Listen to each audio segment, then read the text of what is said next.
прямом эфире новости Татарстана. Здравствуйте. В студии Даяна Саитова. И вначале коротко о главных темах выпуска. Позитивно, но не безоблачно. Не нужно делать вид, что в подконтрольных вам городах и районах ничего не происходит. Как поработали и в чем не дорабатывают полицейские республики, узнал Дмитрий Аренин. Рост объемов производства и дефицит этилена. Не принято решение о дальнейшей судьбе Казанского завода синтетического каучука. Как 2018 год завершился для предприятия нефтегазохимического комплекса республики, узнавала Зарина Ахметова. Охрана и восстановление объектов культурного наследия. В очень короткие сроки был воссоздан памятник утраченный. Сколько зданий культурного наследия в Казани поставлено на охрану в 2018 году, расскажет Рамиль Галиуллин. Бабушка шестиклассницы против школы. Она говорит: нет, она вам так не сказала, пошла вон. Она сказала: выйдите вон, пожалуйста. Почему честь и достоинство дороже денег? Анна Городнова. Защитить обманутых дольщиков, обеспечить молодые семьи доступным жильем и многое другое. Это все сегодня обсуждали в подмосковных Горках. Здесь говорили о новом нацпроекте – строительство жилья и обустройство комфортной городской среды до 2024 года.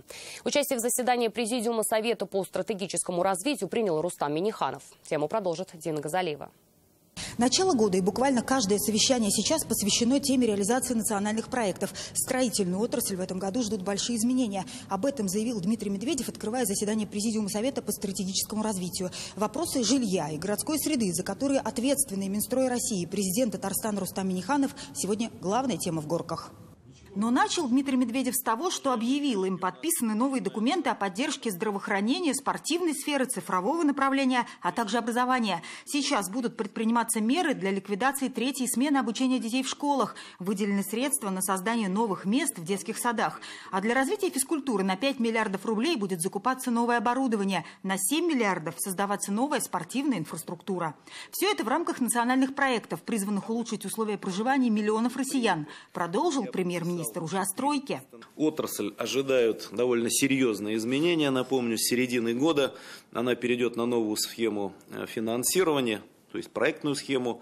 Ну и чтобы защитить интересы людей, которые покупают новые квартиры, новые дома, ряд мероприятий в рамках уже состоявшегося национального проекта стартовало. За последнее время было актуализировано более 90 строительных норм. Их привели к современному знаменателю. Дальнейшее внедрение передовых технологий в отрасли также во главе угла. Буквально в конце прошлой недели условия для выполнения задач национального проекта, а это увеличение объемов жилищного строительства до 120 миллионов квадратных метров в год, обсуждали в администрации президента России. Доступная ипотека, защита интересов дольщиков, сокращение аварийного жилья. Рустам Минниханов возглавляет рабочую группу Госсовета России по этому национальному проекту. Сегодня он поделился с коллегами предложениями для достижения нужных амбициозных задач и поддержки строительной отрасли. Детально речь о них пойдет уже в ближайшее время публично. Подготовка к достаточно серьезному обсуждению, которое будет проходить на полях Президиума Государственного Совета, который будет проходить в расширенном составе в Казани, где будет большое количество губернаторов принимать участие. И как раз это будет наш национальный проект, где мы как раз, мне кажется, по жилью, уже дискутируя о многих инструментах поддержки строительной отрасли, по многим вопросам поставим точки. Дина Газалиева, Матвей Шинкаренко, Александр Ярошов, ТНВ, Московская область, Горки. Последнее китайское предупреждение сегодня получили ряд начальников полиции районов. Все потому, что по отчетам коррупции на их территории нет.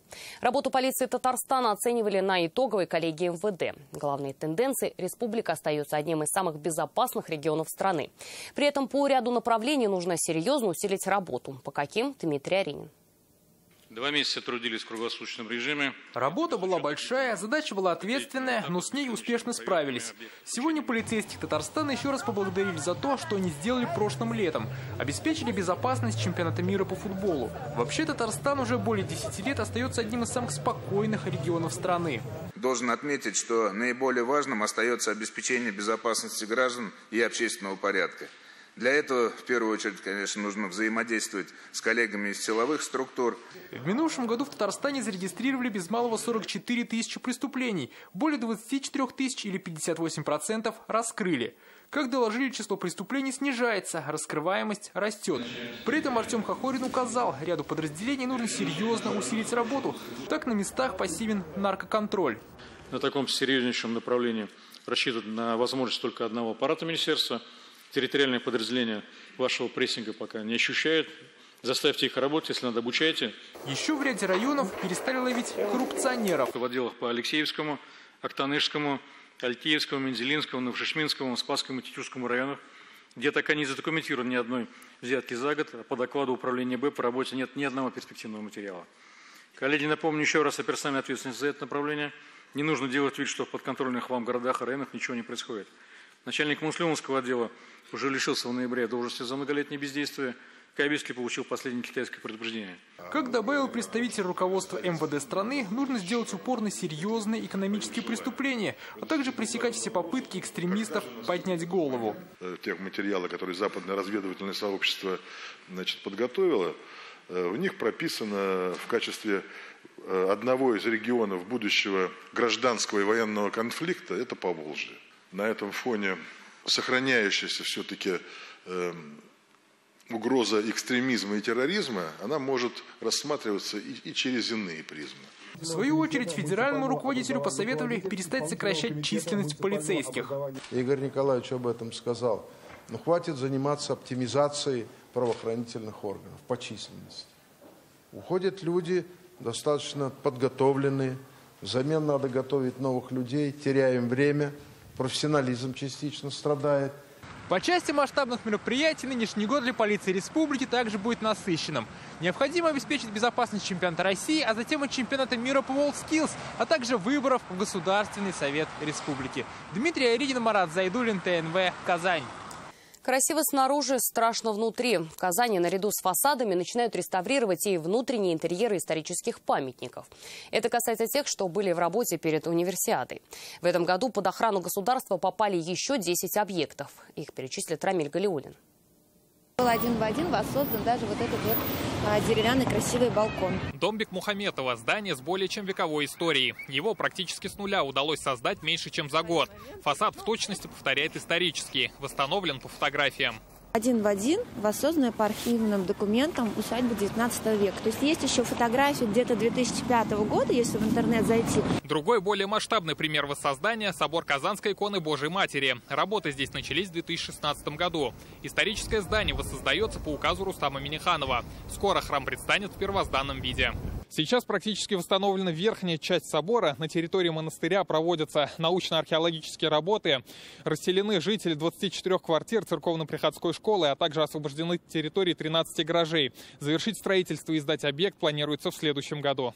Вопросы охраны объектов местного значения сегодня обсуждали в мэрии города. Масштабная кампания реконструкции по инициативе президента началась еще перед универсиадой. Но тогда многие объекты приводили в порядок лишь снаружи. Сейчас стоит задача сделать здания красивыми и внутри. Как правило, под жилье, конечно, их сложно использовать, но и гостиницы, хостелы, рестораны, офисные здания, ну все что угодно. Обратили внимание и на другую проблему. Споры о внешнем виде торгового центра «Кольцо» ходят уже давно. В этом году решено изменить его облик. Проект обсудят с привлечением экспертов и общественности. Это здание многочисленно попадало во все антирейтинги архитектурных объектов города Казани, что, собственно, в конце концов действительно понял, что время пришло что-то менять. В прошлом году в Казани с помощью частных и республиканских средств приведены в порядок музей Тукая, лестницы в Ленинском саду, здание Шамовской больницы и другие. Чтобы процесс реставрации стал прозрачнее и понятнее, сейчас разрабатывают новую информационную систему по объектам культурного наследия. Рамиль Галиуллин, Марат Сафин, ТНВ, Казань. Их дом – улица. Ежедневно десятки человек приходят в сквер на Бурхана Шахиди, чтобы просто поесть горячей еды. Теперь ежедневно их кормит добрая Казань. Снимая очередной репортаж, мы столкнулись с людьми, которые живут вообще без документов, не могут устроиться на работу и претендовать на пособие. Чтобы их поддержать, мы решили пригласить сюда сотрудников соцзащиты. Вероника Гайнудинова о том, кому помогли уже сегодня. Десерт. Место встречи – сквер на Бурхана Шахиди. 6 дней в неделю нуждающихся бесплатно кормит фудтрак. 8 килограммов гречневой каши как и не бывало. Здесь, в сквере на Бурхана Шахиди, ежедневно бесплатно кормят до 60 человек. На первое горячий суп, на второе каша и горячий чай. У всех разные истории, но итог один – нет жилья и документов. сын взял, сказал, что у тебя, говорит, больше призов не было здесь. Младший сын. Взял и выиграл. Я слова не сказал, взял и вышел. Это 2 года тому назад. С тех пор Равиль Мухамедзянов и живет, где придется. Ему 70, документы восстановить помогли. Но из-за возраста на работу не устроишься. Был в интернате, но ушел. Мне не понравилось там. Как в тюрьме. Не выйти, не зайти. У Рустема Исхакова документов нет. Работать хочет, но не берут. А если возьмут, не заплатят. Берут на работу, не платят. Просто так работаешь. Ну, они могут дать 200-300 рублей. Это что, деньги, что ли? Одежду могут дать поношенную. А вот Галина Аверьянова, ей 43 года, хочет работать или в интернат, но не знает, как туда попасть. Она из Петушков Владимирской области. В Казань приехала месяц назад, без денег и документов. Я штукатур-маляр, оператор модульного оборудования, упаковщица-укладчица, плюс художник. У меня художественная школа 4 года. Я раньше иконы реставрировала, а сейчас вот оказалась в таком положении. Мы сегодня устроили эту встречу, пригласили сюда соцработника. 6 месяцев человек у нас проживает, и мы оказываем полностью содействие в восстановлении документов, в назначении пенсии, в назначении группы инвалидности. А дальше уже жизнеустраиваем. Да, я могу прямо сейчас? Ну, сегодня нет уже. Лучше с 8 утра, завтра мы с 8 работаем, приходите. Сегодня Ольга Молостова пообщалась с теми, кому нужны документы. Всех их она ждет завтра в Центре адаптации. Здесь подготовят заявления на документы и отправят их в МВД и УФМС. Сегодня мы к ним тоже обращались, они готовы принять и помочь. Вероника Гайнудинова, Андрей Сентальцев, ТНВ, Казань. Они оказались на улице всего лишь из-за испорченной мебели. Речь о хаске. Оказывается, этих энергичных и выносливых животных хозяева выгоняют из-за подвижности. Собаководы из Нижнекамска своим примером решили доказать, что нужно не выбрасывать собак, а тренировать их и обучать. О том, как энергию можно направить в правильное русло. Рамиль Шайдуллин. Похожи на волков, но им легко доверяют детей. Роксана и Грей – местные звезды парка «Солнечная поляна». Они выносливые настолько, что катают десятки пассажиров в день. Понравилось. Собаки очень быстрые. А еще сильные и очень энергичные. Наверное, поэтому в какой-то момент владельцы хаски больше не могут держать их дома. Решение находят ужасное – выбросить собаку. Владельцы местного хаски-клуба в таком случае предлагают лучше привести животные к ним. При этом собака будет получать удовольствие в том, что она бегает. И хозяева забудут про то, что собака будет, как бы сказать, уничтожать их квартиры, наносить какой-то ущерб. Здесь же, по словам владельцев, собаки могут помочь найти другого хозяина. С каждым днем к ним приходит все больше собаководов. Причины те же – обучать и тренировать своих питомцев. Потому что хаски уж надо, чтобы энергию они куда-то свою девали. Вот, чтобы ездовая была, чтобы ездила. Главное для этого собаке должен исполниться год, и она должна быть здорова. После обеда с мясом и белковой едой можно вставать в упряжку. Прежде чем взяться за этот социальный проект, Наталья презентовала его на фабрике предпринимательства. Проект получил грантовую поддержку в 119 тысяч рублей. Рамиль Шайдуллин, Ильшат Аюбов, Рамиль Закиев, ТНВ, Нижнекамск. К другим темам. Ее внучка уже учится в другой школе, но конфликт до сих пор не утихает. Верховный суд сегодня рассматривал дело о защите чести и достоинства Жанны Коваленко. По ее словам, внучку унижали, а саму бабушку публично оскорбила педагог 32-й школы. В самом учебном заведении утверждают, подобного не было. Сторону выслушала Анна Граднова. Это ответ отдела образования. Они пишут, что какой она хороший учитель и все такое прочее, какие она уроки дает.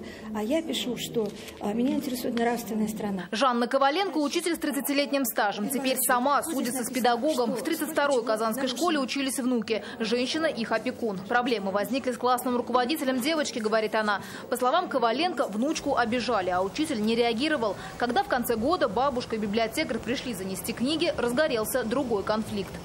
Я даже не знала, что урок, потому что тихо было. И я зашла за ней, потому что я бы никогда не зашла, постучалась бы, вызвала учителя. Вот она попросила, чтобы подписали листочек, что о сдаче учебника, и я тоже самое. Но она не пошла на это и сказала, пошла вон, при всем классе. Бабушка сочла это публичным оскорблением и, по ее словам, пыталась мирно обсудить вопрос с директором, но навстречу ей не пошли. Женщина обратилась в департамент образования. Вопрос обсудили на комиссии. Выслушали все стороны, и Дина Мухтаровна извинилась за то, что она сэмоционировала, конечно, и повысила голос. Но не за то, что она сказала, пошла вон. Таких слов, конечно, нет. Самого же учителя в школе позиционируют как интеллигентного и тактичного человека. Она также работает здесь завучем. Суд первой инстанции бабушка шестиклассницы проиграла и подала апелляцию в Верховный суд. Там у меня сумма написана 100 тысяч. Мне надо денег. Я пошла не из-за денег. Я даже в суде это сказала. Просто за защиту. У меня никаких жалоб от родителей нет ни на одного учителя. Внучку ее не обижали. Жанна Ивановна решила, в общем-то, конфликт из ничего получился. Чем закончился конфликт бабушки-шестиклассницы и учителя 32-й школы, пока неизвестно. Верховный суд рассмотрение дела сегодня перенес на 14 февраля. В этой истории появились новые документы, на рассмотрение которых нужно время. Анна Городнова, Александр Лобанов, ТНВ, Казань. Версия подтвердилась. 11-летняя Нижнекамец умер от отравления газом, пропаном и изопутаном. Такие данные озвучил Следственный комитет. Напомним, в пятницу труп подростка обнаружили в подъезде многоквартирного дома. В кармане у ребенка лежал газовый баллончик для заправки зажигалок. Это новости Татарстана, и смотрите далее. Подводный отряд Русского географического общества готов установить новый рекорд. Сейчас вот эту штуку мы уже абсолютно запустили, и ей уже мы много лет пользуемся. О том, как идет подготовка, знает Алия Хайрудинова. Сцена – это жизнь. Надо сыграть хорошо. Все. 80 лет исполнилась заслуженной артистке Татарстана Ирине Чернавиной. Как искусство стало ее призванием, узнавал Рамиль Шайдулин. Древесная щепа и биогаз как альтернативные источники энергии. Компания «Татнефть» сегодня озвучила стратегию развития компании в области энергетики. В Доме правительства состоялось заседание Совета директоров под председательством Рустама Минниханова. В ближайшие десятилетия энергосистема «Татнефти» будет централизована и использовать преимущественно традиционные источники. В то же время реализуется ряд альтернативных решений, таких как электростанции на попутном нефтяном газе, мини-гидроэлектростанции. В числе приоритетных направлений производства биотоплива. Дефицит этилена и снижение цен на каучуки. Нефтехимики подводят итоги прошедшего года. Тренды и направления озвучил Татнефть и Химинвест Холдинг. 2018 год предприятия нефтехимии республики завершили с хорошими показателями. В первую очередь это рост объемов производства почти на 3%, на 32% увеличение стоимости товарной продукции, на 52% налоговых отчислений. Однако есть и негативные тренды, и в первую очередь это дефицит этилена. А это основное сырье для производства полимеров на Казань, Оргсинтез и Нижнекамск нефтехим. Сегодня татарстанский полиэтилен пользуется популярностью как в стране, так и за рубежом. Есть возможность увеличить объемы продукции, но этилена не хватает. Темпы роста выпуска химической продукции замедляются. Достигнут предел роста выпуска на аммонии. По большинству видов пластиков и каучуков мощности загружены максимально. Не принято решение о дальнейшей судьбе Казанского завода синтетического каучука. Заморожена реализация проекта по производству силиконов, стиральных порошков. Еще один вопрос. Задержка запуска комплекса глубокой переработки на ТАИФ-НК. Снижение цен на каучуки и пластики. Этот год, судя по прогнозам, для отрасли тоже будет непростым. В России в 2019 году ожидается стагнация экономики, замедление инвестиционной активности, рост ставок по кредитам. Усиливается конкуренция на рынках химической продукции. Тем важнее новые инвестпроекты. Среди них установка систем фильтрации на производствах. Технология сохраняет часть продукции и не дает опасным выбросам попасть в окружающую среду. Также в планах построить в Татарстане производство арматуры для трубопроводов. На сегодняшний день на территории республики эксплуатируется более 15 тысяч единиц оборудования. Соответственно, когда нужно оказать быстрое и качественное сервисное обслуживание, то вопрос существования сервисного центра, где профессиональные сертифицированные специалисты смогут это сделать быстро и качественно, он очень важен. ТАИФ работает, значит, давайте проработать. На Ильфатович, по вашей линии тоже посмотрите, еще где у нас они могут. На самом деле, если производитель будет на месте, для нас это будет неплохо. Также Рустам Минниханов поручил рассмотреть и остальные представленные проекты. Посоветовал компаниям встретиться лично и обсудить сотрудничество. Зарина Ахметова, Вадим Илларионов, ТНВ, Казань.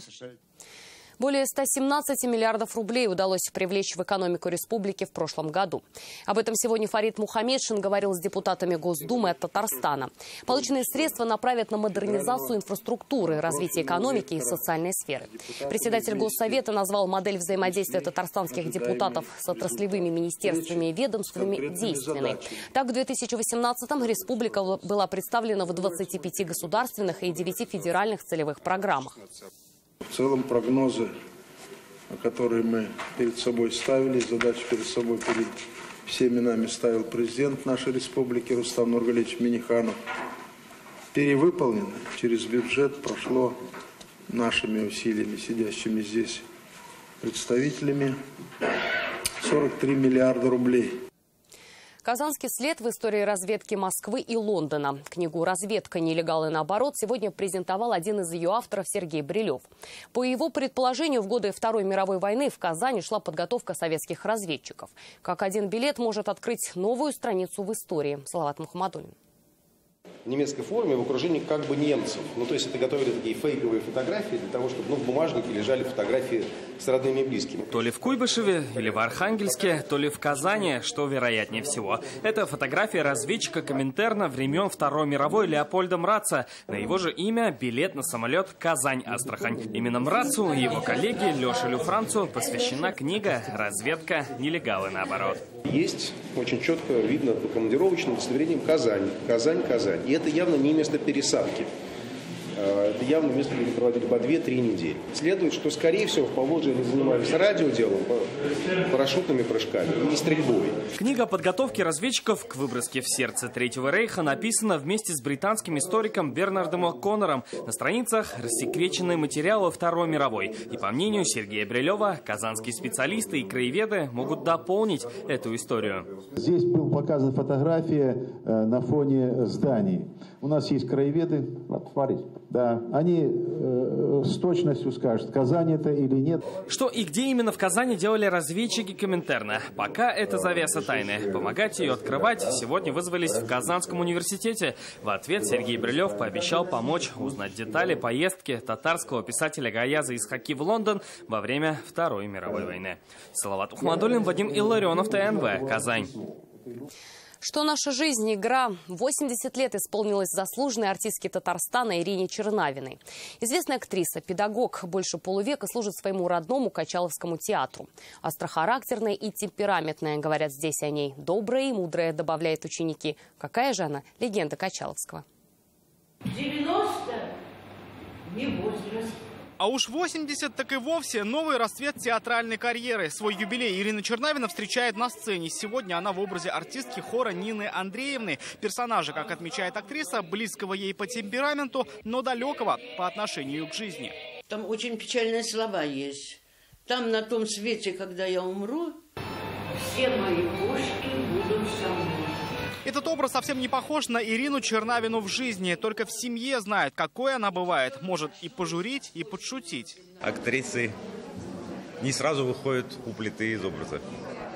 И это, конечно, сказывается. И время от времени мама, стоя за плитой, вспоминает, что она чистых дворянских кровей, а мы плебеи, и сообщает нам об этом. Вообще, это мое счастье, я никому его не отдам, даже ему.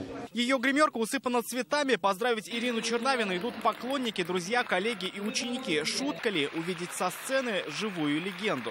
Были разные периоды, взлеты, падения, успех, неуспех. Но она верна своему театру, своему дому, и это для нас самое главное. Все, что я хотела, я здесь играла, вплоть до Серафимы в «Беге».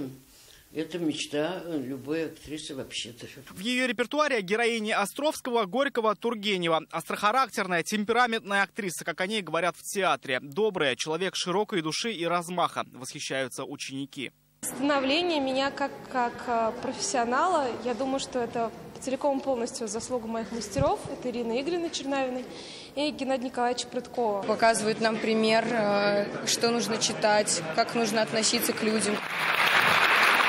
Медаль за доблестный труд, за многолетнюю преданность профессии. 60 лет на сцене, 60 лет в одном театре. К слову, в трудовой у Ирины Чернавиной одна единственная запись. Актриса театра имени Качалова. Рамиль Шайдуллин, Ильшат Мухаметов, ТНВ, Казань. Они готовы побить новый мировой рекорд. Водолазы подводного отряда Русского географического общества на днях погрузятся под лед на 10 часов. И все во благо науки. Свои открытия сделают и медики. Сами же водолазы сделают еще один шаг к заветной мечте – погружению под лед Арктики. Последнее приготовление увидела Алия Хайрудинова. Действия водолазов перед погружением минимальны. Вокруг помощники. Подо льдом на протяжении 10 часов силы пригодятся. Герои же признаются, самое сложное – перебороть психологические барьеры. Слава богу, здесь хищников нет, поэтому самые наши опасные соседи будут в этой мане, это, наверное, раки да окуни. В прошлом году подо льдом водолазы провели 6 часов. Здесь же, на озере. Новый мировой рекорд собираются установить через 2 дня. Изумрудное озеро выбрали не случайно, хотя местом рекорда могли стать и Канада, и Чили. Когда мы поняли, что, в общем-то, для мирового сообщества будет не принципиально, где мы будем это делать, конечно, нам захотелось сказать спасибо своей республике, спасибо, в общем-то, этому краю, где мы выросли, который мы любим. За комфортными для водолазов условиями следят около 30 человек. А это тоже святая святых, та самая полевая кухня. Здесь всегда тепло и очень вкусно пахнет. Обогревается, например, с помощью этой плитки. И помогают вот такие вот брикеты, хватает их примерно на час. Ну а здесь тот самый-самый вкусный обед. Например, сегодня шурпа. Горячий раз в сутки, чай и перекусы всегда. Должности повар тут нет. Есть ответственный за горячее питание. Опыт у местного около 15 лет. Дух авантюры, то есть он, как сказать, людей двигает на какие-то сперва необдуманные вещи, потом уже без этого как-то сложно становится жить. Усиленный режим продлится еще 2 дня. После 10-часового погружения состояние водолазов оценят врачи. Сам же лагерь простоит еще сутки. Алия Хайрудинова, Игорь Романов, ТНВ «Казань». Вечерний эфир продолжит программа «Вызов 112», а сейчас прогноз погоды. До свидания.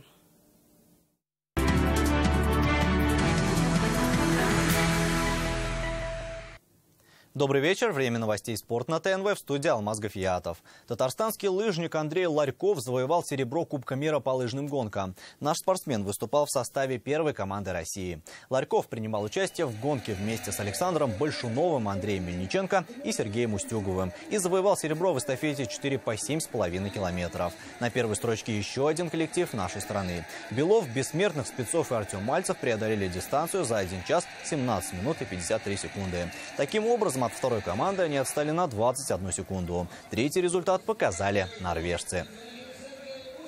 Тем временем футбольный «Рубин» продолжает находиться на турецком сборе. В Белике казанцы встречались с норвежским Тромсе. Дебют поединка выдался непростым. Незадолго до перерыва норвежец Микаэль Ингебирстен отправил мяч в ворота «Рубина». Во втором тайме Курбан Бердыев кардинально поменял состав.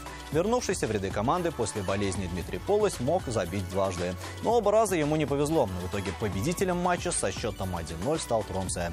В следующий раз на сборах «Рубин» сыграет 30 января. Казанцам предстоит встреча со словацким Слованом. Реализация нас чуть подвела, неточность, хладнокровие, может, где-то. Не знаю, будем работать над этими моментами. Я думаю, в следующей игре мы обязательно должны победить. По сезону без поражений волейболисты казанского «Зенита» идут на очередной рекорд Суперлиги. 16 побед подряд, показатель достойный, но впереди еще много матчей с фаворитами чемпионата. В центре волейбола команда Владимира Олекна со счетом 3-1 переиграла московское «Динамо». Уже завтра «Зенит» на своей площадке в матче Лиги чемпионов примет бельгийский КНАК. В международном турнире до рекорда еще далеко. И это все новости спорта к данной минуте. Будьте здоровы и занимайтесь спортом. До свидания.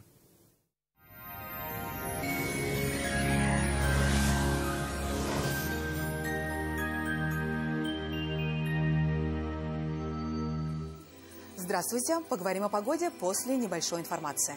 Вам нужен шкаф-купе. Качественный, недорогой и по вашим размерам. Данил Мастер исполнит ваши желания. Успейте заказать со скидкой 20%. Danil-master.rf. Телефон 2 167 166. По данным сервиса Яндекс.Погода, на юго-востоке в Бугульме, Бавлы, Азнакаево около 10 градусов ниже нуля, будет пасмурно, временами снег. На северо-востоке, Нижнекамске, Набережных Челнах, Елабуге синоптики обещают 12 градусов со знаком минус. На севере Татарстана, Менделинске, Агрызе, Менделеевске переменная облачность, местами снег и до 15 градусов ниже нуля. На северо-западе, в Варске, в Кукмаре-Балтаси облачная погода с прояснениями. Временами выпадет снег. Для юго-запада 29 января будет пасмурным и около 10 мороза. В центральных районах, в Чистополе, Альметьевске, Мамадыше местами выпадет снег, минус 10, минус 12. Спонсор прогноза погоды – клиника Фармте. Лечение аденомы и простатита по европейским стандартам без боли, операции на израильском аппарате Термекс. Телефон в Казани 292 66 77. Клиника Фармте. Радиоволновое лечение аденомы и простатита на израильском аппарате Термекс. Без боли, без операции. 292 66 77. Артрит, артроз, грыжа, операция. Стоп! Никаких крайних мер. При любых заболеваниях позвоночника или суставов сразу же обращайтесь к специалистам клиники «Доктор Ост». Здесь лечат самые сложные заболевания опорно-двигательного аппарата без боли и операций. За ваше здоровье отвечает команда высококлассных врачей, новейшее оборудование и комплексный подход в лечении. Приходите к нам. Убедитесь, что вернуться к полноценной жизни – это просто. Медицинский центр «Доктор Ост» поможет справиться с проблемами позвоночника и суставов, без операций и протезов. Современные технологии, запатентованные методы и профессионалы своего дела. Вернуться к полноценной жизни просто. В Казани ожидается облачная погода с прояснениями. Временами возможен небольшой снег. Дневные температуры 10-12 градусов. Ветер восточный умеренный до 3 метров в секунду. Атмосферное давление 758 миллиметров ртутного столба. Влажность воздуха 79%. В магнитном поле Земли без заметных возмущений. Это вся информация к данной минуте. В студии была Лейла Латыпова. Увидимся на ТНВ.